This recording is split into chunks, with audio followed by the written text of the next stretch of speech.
Hi, I'm Mary Thomas, physical therapist and developer of the BODi Power System.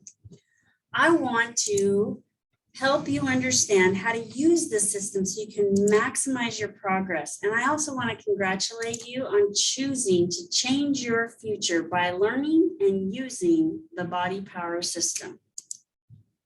So let's talk about C.S. Lewis's quote. You can't go back and change the beginning, right? We've had the traumas that we've had, lived through the things that we've done.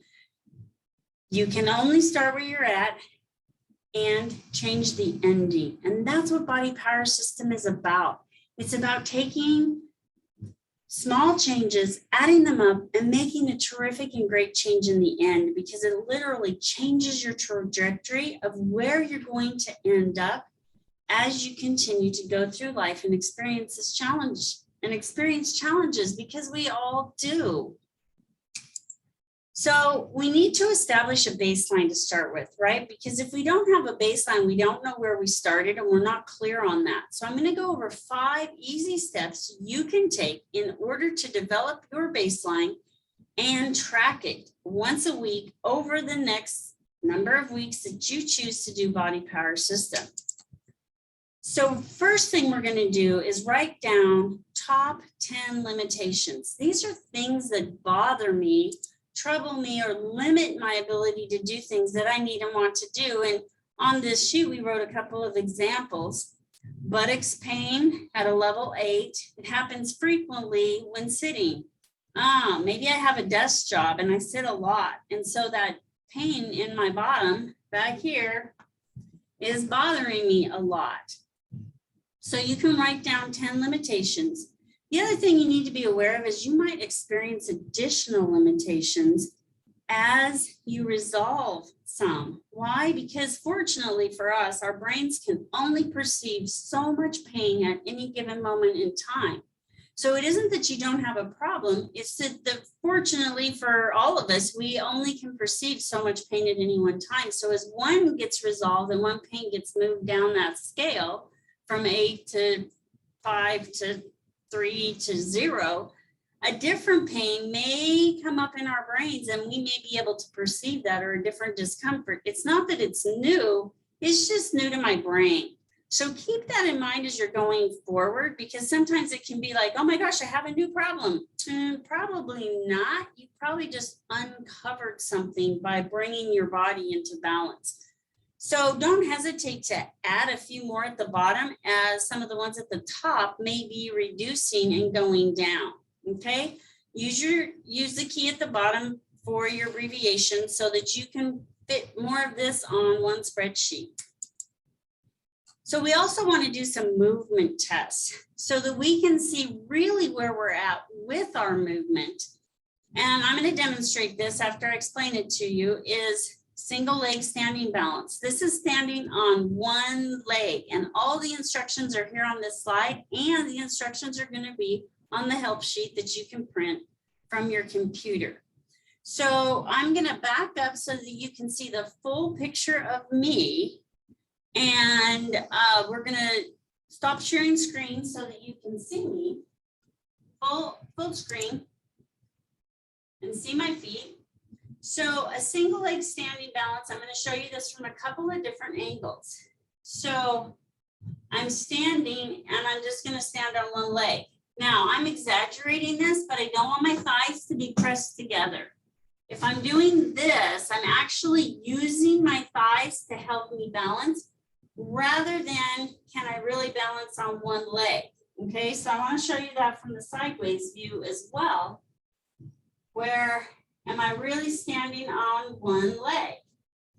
The goal is to do this for 20 seconds, but I want you to notice some details, because in the BODi Power System, details matter. Because if I can stand on this leg, but I can only do it like this, I would record that as not able to stay in a column, but I made it to 20 seconds. Or I can make it to 10 seconds, but I'm really not in balance because I have to make what I call compensatory movement. I'm compensating for the fact that I don't really have this column ability to be in balance. But if I'm really careful and I hold some funky position, I can get myself to balance. That's actually, we can train our brains to say, well, I made it to 20 seconds and I didn't touch this leg down, but I'm really able to move in and out of those positions and not have a problem with my balance. Those are things you want to record and write down because they help you know, am I really getting better balance or am I just training my brain to get used to all the imbalances going through my body that aren't serving me well? They're wearing out my joints, they're causing tendinitis, bursitis, and other limitations that I'll blame on my age or maybe some disease process that I was told I had, rather than looking for the solution. So when you do that single leg standing balance, you want to test each leg and you want to record each leg. It may surprise you how different your legs are. You may have terrific balance on one leg, no problem, no sweat, but the other leg, I'm like, oh my gosh, I can barely hold it. So make those notes so that you can remember where you started. It's amazing to me how difficult it is to remember in 3 weeks from now where I was and go, oh my gosh, I am so much better. And that's important because it encourages us to continue the process and to celebrate those gains and go, you know what, maybe I can try the ladder, the step, the bleachers at the kids' game so that I can participate and get back into my life, right? Okay, let's look at the second movement. And that is going to be single leg standing balance, but we're going to add eyes closed. Now, I only want you to do this eyes closed if you can actually do the single leg standing balance eyes open relatively easily. Like you're like, well, that wasn't really much of a challenge for me. I think my body was a pretty good column. I checked in the mirror and I look really good, or my significant other in my household looked at it and said, oh, you look pretty good. Then you can do single leg standing balance with your eyes closed. If, however, you struggled with the single leg standing balance and you were like, you know, touching the table or touching the wall in order to make it 3 to 5 seconds, probably I would put on this one, not test it at this time. And it's okay not to test something because you don't want to do something where you feel unsafe. So again, don't perform this if you could not perform the 20 seconds with your eyes open with relative security, okay? It's the exact same movement that we did in the eyes open, single leg standing balance. However, now we're going to close our eyes. So I'm going to close my eyes, and it is much more difficult with my eyes closed than it is with my eyes open. Few people make it to 20 seconds on that movement with their eyes closed, but it's a very interesting number to track to see. And you'll notice there's a lot more movement. Why? Because my eyes aren't orienting to the horizontal when they're closed. So just notice how long you can do that movement and see where you're at with your eyes closed. It's another really good way to measure how well am I balancing if I'm really challenged. What if I get up in the night and it's dark, right? So these are important functional activities because we do sometimes have to function in dark environments where we don't have light, and we have to depend on our neurological system, our nerves, to give us information without our eyes. So it's really powerful and important to have that data.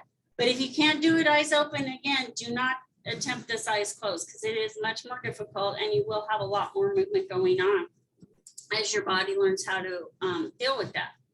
So let's go to movement 3.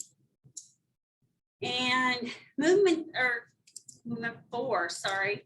We're going to go to what's called the time, get up and go test. It's a super simple test where you take a chair. I'm using a bench. And the instructions are all on the screen. And I mark take on the floor. And I'm going to grab the kitchen timer out of the kitchen.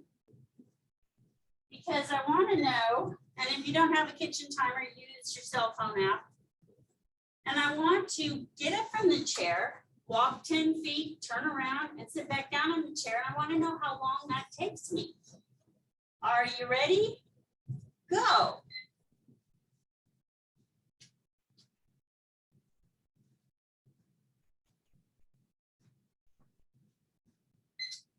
Nine seconds. That's pretty good. If you take more than 12 seconds and you're an adult, you probably have some significant balance issues, and you want to look into that. Why did it take me that long? What was limiting me? Those are things you definitely want to record. But the other thing you want to find out is if it's 9 seconds, as I go through the BODi Power System, am I getting faster? Am I getting slower? What's happening? And again, this isn't a straight line. We want success to look like this, right? I do. And success looks more like that, where you're going through a lot of changes, and those changes are going to sometimes feel like, am I really making any progress here? I don't know. And it's okay not to know. It's not okay to quit. So you have to continue to say, you know what? I'm going to keep going. So let's talk about our fifth way to take a test, and that is with a step test. So an average step is somewhere between 6 and 9 inches. I'm going to use a 9-inch step.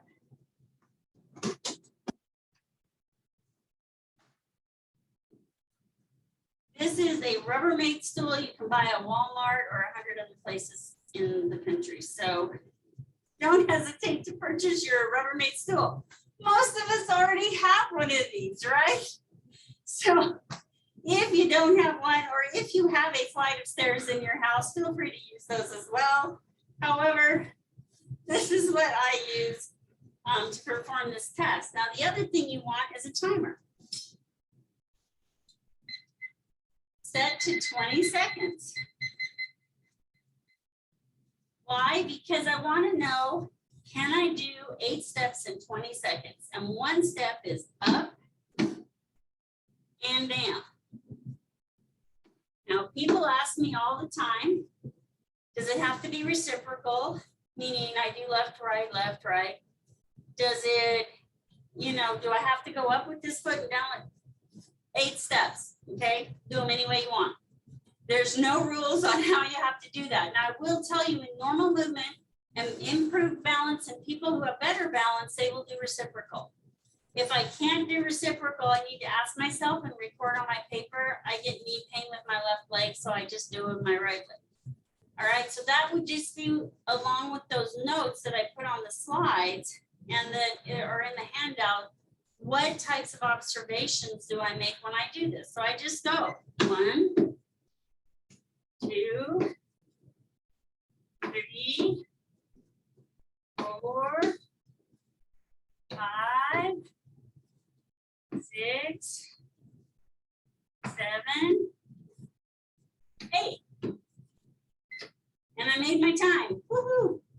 So again, if you make your time, did I have time left over? How much time did I have left over? What am I looking at in order to know if I made improvements? So if I made it in 18 seconds to do the steps, then maybe after doing more of the BODi Power System, I'm able to do it in 15 seconds. If I need to use a handrail or a trek pole or a cane or something to help me get up and down those stairs, make notes of these things, because what we're looking for is progress, not perfection. So if you're sitting there going, there's no way I can step up on a 9-inch step 8 times, that's fine. I could only step up 4 times. Record the 4 times, and then how long it took you to do the 4 times, and maybe I needed 2 poles or 2 walls to hang on to, or I did it in a door jamb because that's the only way I could do it. It's beginning where you're at, not where I'm at, because when I began doing experiments with contralateral movement, I wasn't where I am today. I'll tell you that right now. So let's look at what else we need to think about in order to succeed and maximize our results with the BODi Power System.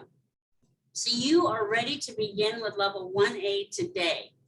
The first few videos, I go slower and I give more explanations so that you begin to understand the shift in paradigm that the BODi's Power System offers. So be sure you print your worksheets.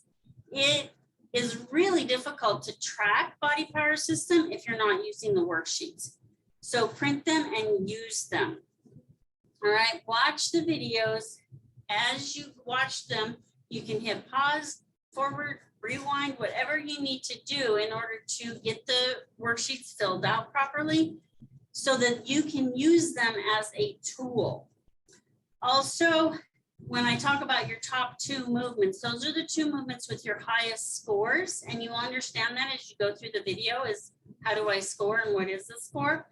So you're going to want to continue between the sessions to do those top 2 movements. Again, the first several videos start out kind of slow, but they accelerate as you go forward. So don't get discouraged and say, I'm not really having much progress.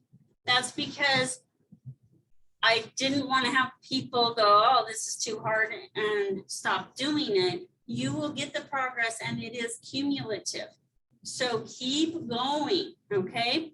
The instructions again are mostly in the videos. So when you're doing those movements at home each day between the sessions, what I've seen is people who do 2 to 3 sessions a day. Few people ever get to 4. I don't recommend exceeding 4. Just because I had a couple of people do that and they ended up super sore because the changes were occurring in their body at too high a rate and they ended up really sore. And so if you do 2 to 3 sessions a day, that tends to be really good progress rate without, without getting overly sore. And that's an average based on 10 years of doing this in the office, okay? So you may have to adjust this for your body and your activity level in order to bring that balance back into your body. Okay, so what's a little bit more helpful information that will help you? Here in the clinic, when people come in, they get a binder and it has worksheets in it so that your phase 1 sheets, and you'll understand what phase 1 is as you go forward. You can put the phase 1 sheets behind. This is phase 2. You can put your phase 2 behind and your phase 3. So all of those are gone over in these videos. And if you have questions, there's an FAQ section. In every single level, you have access to the frequently asked questions, or maybe I didn't understand things in the video. So you can look those up, but there's a whole video on how to put together your binder. And I highly recommend keeping these pages because then when you have an experience where you're like, okay, this is a new pain and I'm not sure what to do about it, I can either go back to my FAQ videos or I can go, you know what, I remember in the beginning, she said I could go back to level 1A, I can start testing movements until I find a movement that has a dramatic difference on both sides and start treating it to bring that new pain down quickly as I then choose to continue with more levels of BODi Power System. And again, that's explained in the FAQ videos. So to have your binder, you don't necessarily have to watch all the videos again. You can just go to the papers and do the movements. So it can save you time to have this available to you. You can also take this with you or take your electronic device with you so you can rewatch videos, whichever works the best for you. And probably the most important thing is to set appointments with yourself and keep these appointments, keep the schedule.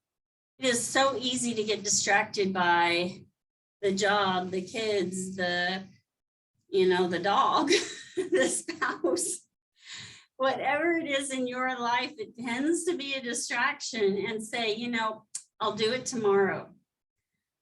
But it reminds me of sitting on the airplane because I just flew someplace recently And on the airplane, they said, be sure to put your oxygen mask on first. And so when you're taking care of your body, you're going to feel better and you're going to be more able to be more present when you're taking care of everything else in your life. I know when I was growing up, I heard a lot, and I don't know where it came from, so sorry if I stole your quote, but I didn't give you credit. I'm not doing it intentionally. But if mama ain't happy, ain't nobody happy. And if your body isn't happy, you can't achieve, you can't reach the goals that you have in your life because you're tied up in the pain in your body. So take that action and be consistent with, okay, every 6 days, I'm going to put this on my schedule. If you feel like, well, we're going to release to you a new level every 6 days so that you can do 6 days or 7 days. And if you feel like you've gotten all the benefits you can from the level that you're on, then do something fun with that time. Oh, I committed to do this much exercise, but you know what? I'm going to throw the ball for the dog or play catch with my kid or, or go for a walk in the neighborhood and maybe meet somebody new. But use that time that it's like my body's getting better in balance. So now I'm going to use that balance. Okay. So do something fun just for the joy of moving and experience what that's like in your life to have more joy and more freedom in your movement. Okay. So I want you to get started as soon as you possibly can. You can stop screen share. So get started with your movement as soon as you possibly can. The first level, because there's a lot of explanation, takes a few more minutes than most of the other levels. They actually get a little shorter, even though you get more information, because I'm not giving you the base instructions. So just know that, it's going to get a little faster and move more when you are getting into further levels. But at this point, I think level 1 is about an hour and 20 minutes. So get that time on your calendar, start using this, and start taking your journey towards health and wellness. I'm Mary Thomas, physical therapist, developer of the BODi Power System, and I can't wait to hear your comments.